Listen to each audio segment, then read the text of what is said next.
Ardennes Assault is all about unit preservation and having good mix of them. Most likely you would have a lot of tough and hard to kill infantry units like, I don't know, paratroopers or rangers, but really, what if you would want to use the worst possible choice that you have? Can you actually beat Ardennes Assault with only Rear Echelons? The rules are pretty simple. Game difficulty is set on hard. I can only build Rear Echelons, ambulances, and in case of Baker, the mechanized company, and 3 half-tracks to keep to their theme of mechanized infantry. I am allowed to recruit support weapons, and same goes for tanks, which is kinda important for a couple of missions, but only with Rear Echelons. And finally, I can't use any given units that aren't Rear Echelons, unless I don't have a choice, like in the second mission. With rules explained, let's go into the game itself. Just like any other self-respecting person does, I skip the tutorial mission and wait straight for the first de facto mission of the campaign, Elsenborn's Ridge. I got my starting units out of the way and started to dig myself in, and by that I mean sitting on my arse and doing absolutely nothing because defenses are impenetrable for the poor AI. Next 30 minutes or so is spent sitting on my 4 letters and looking at any differences compared to modern day Coh2, like Volks having different veterancy. Yes, actually back in the day it didn't suck. Wow, amazing. Bastogne was a pretty quick one, as the mission requires you to take 4 points in the middle of the map and hold them. To do this you are given 2 Shermans, 2 cav rifles and a Greyhound. In less than 10 minutes I managed to get rid of the Germans in the area and got my own Coh2's to garrison the points.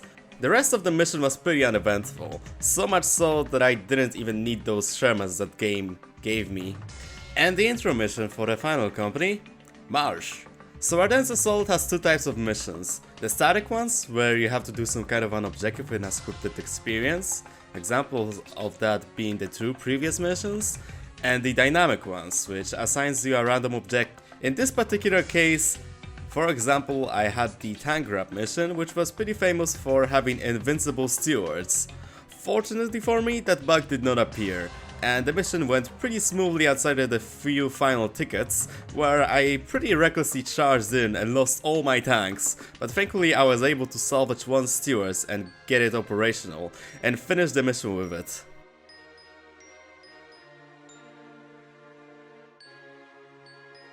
So we are now in the main map of the Ardennes Assault, and I've decided to use airborne support and mechanize, because Ranger Company, despite me not being able to use Rangers, would still trivialize the challenge in my opinion, and besides that I didn't have it. With my company set, I set on to reclaim the Ardennes from those pesky Germans, and I started my conquest with the former Automatch map, Lierneux. My objective was pretty straightforward, bring the opponent down to 0 VPs, however the twist was that the AI started with 2 VPs already conquered, and that's about it.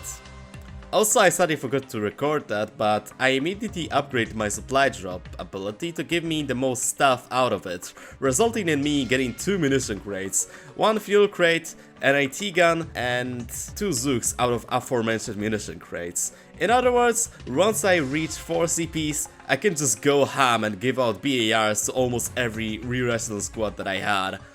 Also, shout out to my manpower float. Anyway, Lierneux wasn't really particularly challenging or interesting or difficult. Only interesting thing that happened were me noticing that the assault brands have summer oversoldated models and my Rear Echelon Thanos snapping a sniper out of existence. Vielsalm was another Resident Sleeper dynamic mission, but this time around it combined heavy cash and garrison abuse, which, trust me, are going to be one of the reoccurring themes of this video. Also, it taught me one more lesson. Flak tracks? Yeah, those things are even more scary than in multiplayer. Jesus Christ. I picked Stoumont as my next mission, since I really dislike it and want to get it over with as soon as possible. I get to work reclaiming the sanatorium, and start to wait for the attacks. With the first attack, the gimmick of the mission was revealed. The enemy tanks after some time ran out of fuel, and I am able to recruit them. Did I do that? No. Instead, I just decided to build fighting position. About 10 of them. I mean, they won't break through in time, so what's really the harm? And I was proven correct, the AI wasn't actually able to penetrate my defenses until they found a crushable wall and destroyed almost all of my fighting position, killed almost all of my squads, and almost committed some war crimes. But no worries, they ran out of fuel, and after a quick scuffle with some random Vulcan Fallschirmjäger squads, I was able to recapture the square and pass the mission. Stavelot was next on the chopping block, and it was a slog to get through. In the first engagement, Game teased me with a decrewed calf track and it got destroyed by... honestly, I don't even know by what. Small arms fire, I guess. Anyway, a pile of corpses later, I managed to establish control over the central part of the map, and I started gearing up to take down the fuel depot, since that was my objective. First attack went terrible, as there were 2 flak trucks waiting for me over there for some reason. Second went a lot better, with me being able to capture the depot, although I wasn't able to hold it long enough sadly, because of the quantity and quality of the German units that were attacking me. At the third attempt to take the depot, I caved in and brought an AT gun, put Zook Rear Echelons inside of garrisons and started to more liberally use the commander abilities, and finally, as a good measure, I also put down like 2 fighting positions to keep infantry away. With that, I was finally able to pass through the mission. And then there was Wiltz. Honestly, I didn't even know that a mission could cause me so much trouble. But let's start from the beginning. So my objective was to take down 5 forward HQs of the AI, and there was a problem. Said trucks have at least 35 armor, meaning that I can't hurt them with small arms. But I had one ace up my sleeve. The Pack Howitzer, which I had to decrew first, and Oh yeah, I forgot that bug exists. Well, I could use this to infinitely gain Pack Howitzers, but no, I decided not to do so. Moving on, I took down the first HQ, and there was a problem. See, since the AI already started with oil HQs, it could summon the King Tiger, and yeah, oh boy, it did it. The madman did it. And as you could expect, it did throw a little bit of a wrench into my plans, and I had to improvise. So I scavenged some Raketens from the AI, started equipping my Rear Echelons with Zooks, and I also started making caches, since that munition isn't going to earn itself, you know? In the peak I had around 62 munition income per minute, which is pretty tasty, however it ain't nothing compared to what I will achieve later. Going back to Wiltz, the kitty was definitely a problem, but after some time it stopped being a threat because of my handheld AT and 2 AT guns. I know, it's pretty cringe, but let's be honest, the AI started it by whooping out a freaking King Tiger. Oh, I also discovered that the Schwer's reach is far greater than what is shown, or, in other words, Raketens are garbage even here in Ardennes Assault. St.Vith was honestly kind of boring because it was just your another hold the line type of deal mission. Without any gimmicks, well, outside of the fact that AI could attack you in 3 different spots. Only really memorable thing about it was that I managed to block off a Lux completely, and I learned firsthand that Obers are pretty strong against Rear Echelons. Who the funk? I know. Houffalize wasn't particularly challenging either. The objective of the level was to link up with the First Army, which was launching suicidal attacks on well-prepared German positions on the other side of the map. You are given essentially 2 LEFH artillery pieces for free, and you can go ham on the AI. And oh boy, did I do that. I destroyed 2 P4s, Jagdpanzers, and sure did blow up a lot of Germans. It was a good day. Bastogne Outskirts was pretty noteworthy for having a funny gimmick. In the central part of the map there is a Pack 43, and guess what? AI just sends auto half-track to certain death while attempting to barrage it. Yeah, it didn't really went well for it. Also, is it just me, or this map looks just straight up gorgeous for Coh2? Next up is Cielle, and I didn't really had a fun time over there. First off, I did not really understand the objective, like, am I supposed to capture the supplies of the Germans? That's how I am supposed to gain VPs, I guess? Anyway, the mission was rough from start to finish. I had to contend with Panzer IVs, flak trucks and Pumas, not to mention the amount of stern pioneers that AI whooped out. At some stage I was actually pushed back to my base because Flaktrack can for some reason suppress AT guns. It's so fun! Also, Panther sniped 2 motors with 1 shot. I really wanted to stay and check if it was just lucky, but yeah, I didn't want to risk it either, so I just decided to pull my Coh2's back to the base. Also, what I realized is that Panzer IVs work on a pretty interesting system. So, Panzer IV outside of the gun is initially identical to Austrian Panzer IV, but it has an option to buy armored skirts. If I recall correctly, this system was implemented at the very start of OKW's life cycle in the Elite Armored Doctrine Panzer IV's battle group, which summoned 2 Panzer IVs with random veteran upgrades.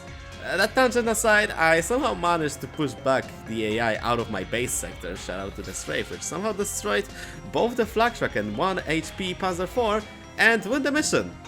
And boy was it a slog. Next mission is Ouren, a pretty interesting one to say the least. So, in here you are supposed to secure the southern bridge and hold it against a couple of German counterattacks. And it'd be another Resident Sleeper mission if it wouldn't be for the journey onto that position.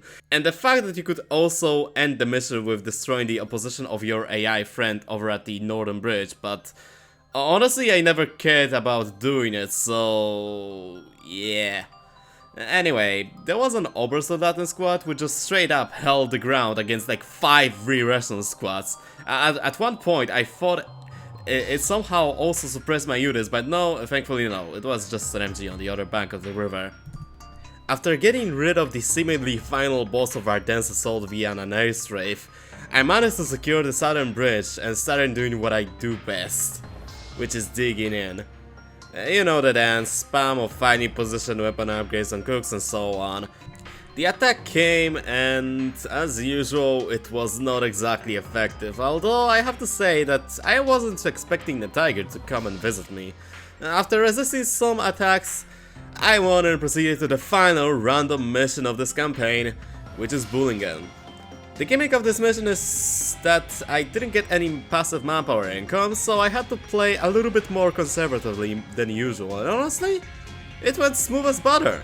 Who'd have thought that those Coh2's were so effective at taking down high-ranked German officers? Really, I was surprised that it went so smooth. I expected, like, you know, way more resistance from the AI, but no resistance at all. The Espeler mission is the gimmick king if it comes to Ardennes assault, and because of it I try to avoid it as much as I can. So, the Germans set up a handful of Uwu half-tracks across the map, and if you stand in their lights for long enough, you get detected. And if you get detected, the alarm is raised, and what does the alarm do? Great question, I've never triggered it. Anyway, the objective is to destroy 3 SWS half-tracks, and it's not an easy task due to snipers, tanks, and all other garbage that is between me and those things, including a goddamn Jagdtiger, which appeared in Bullingen, but honestly I could not care less about it because it appeared for like a split second, honestly. This time around though, the Jagdtiger was more of a problem because it stood between me and my objective, so I sent a couple of Zook squads and they got blown up.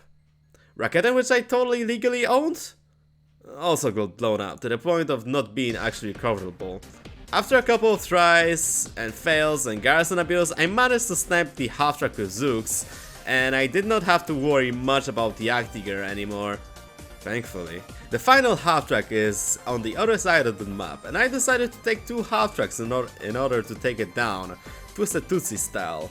But here's the thing, this isn't the assault half-track for multiplayer, this is the normal half-track, which instead of being cool and funny has weird repair upgrade, which is useless for me because last time I checked, Coh2's are humans, not machine. Regardless, I did not make it and I had to send another wave of echelons to deal with the half-tracks, this time successfully. Before the penultimate mission, which in my case is Eschdorf, I decided to upgrade the defensive boost that Dog Company has, and I was quickly reminded that Ardennes Assault is a smooth and glitchless experience because the ability did not work! Ah! Anyways, the objective was to destroy a convoy of SWS half-tracks, and it would be easy if Germans would not fortify the ever-loving shit out of that village that I was supposed to attack. So, for instance, if I were to retreat my units in a later stage of the mission, they would pretty much disappear, and since I did not have any access to Major and thus 4 retreat points, I had to self-retreat to a nearby ambulance every single time I wanted to reinforce my cooks. Oh boy, how exciting! Also, I did not have any easy access to weapon racks, which made my job infinitely more difficult given the escort of Panzer IVs that the convoy was given. Finally, I reached the convoy and did not realize that I could just sit on my side of the town and just shoot the convoy to bits, and lost half of my echelons in the process. Whoops. Hey, no sacrifice means no victory, right? The final mission, breaking of the Siegfrid line.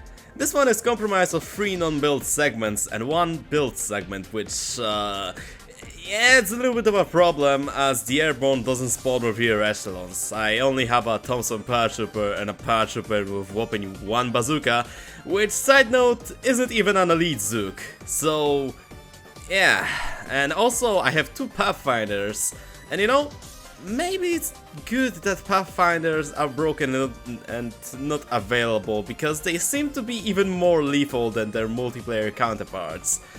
Anyway, with no build segment of the airborne done, it was time for the central portion of the front, where I was given a singular rear echelon, but with a BAR. It's something, I guess. But here's the kicker. I won't be able to sadly make it only with 1 rear echelon, so I decided to roleplay as a 2015 USF player and get that cook squad into a Sherman, Jackson, and clear out everything with only rear echelon crewed vehicles. For the final no build segment, I was also given only 1 rear echelon, so I did what I did previously and got Ares into an M20 and proceeded to blow up the A positions. Also, I didn't expect it would work, but hey, we are somehow here in the final segment. I chose the mechanized company because they had the Jackson, and trust me, I'm going to need it. Right after starting this segment, I was attacked by at least 3 P4s, King Tiger, and a handful of Fallschirmjägers and Obers, which made the task of defending daunting, as they destroyed my Sherman. By the way, the crew of the Sherman, which was previously the bar echelons, was replaced by standard tank crews, which kinda sucks, and I feel very betrayed by Relic. Anyway. They destroyed all the buildings but the barracks, which is the building where I coincidentally built 3 echelons, which, if it's not a sign from God, I don't know what it is. Anyway, a couple of time on target barrages, and I had a pretty clean way to the main bunker, and I decided to make this memorable. I built 6 half-tracks, loaded them all with 30 cal rear echelons, and began my drive towards the hill. It was glorious, and after a couple of minutes, I won and beaten the Ardennes assault with only rear echelons. Hey there, post-editing the Gav here. Thank you for watching this video, and if you like this video, please consider subscribing, and hey, maybe you will click the other video, which is appearing for you right now. Or maybe not. Who knows? Well, yeah. See you next time.